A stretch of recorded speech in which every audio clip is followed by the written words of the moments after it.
In today's video, I'm going to show you how to create high-converting thumbnails in Artistly AI. The goal of a thumbnail is to stop the scroll and get clicks, so everything should focus on clarity, emotion, and strong contrast. First, start with one clear subject. Avoid too many elements, because simple compositions get more attention and are easier to understand at a glance. Next, use strong facial expressions like surprise, shock, or curiosity.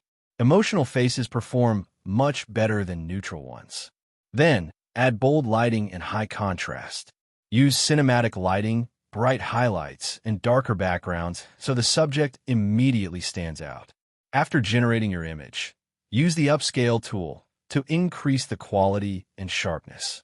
This helps make details cleaner, more professional, and more suitable for YouTube thumbnails.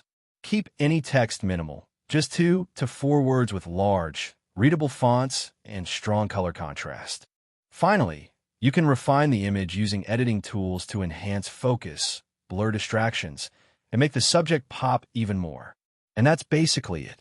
With strong composition, emotion, and the Upscale tool, you can create high-converting thumbnails in Artistly AI. Thank you for watching this video. Please feel free to use the affiliate link in the description.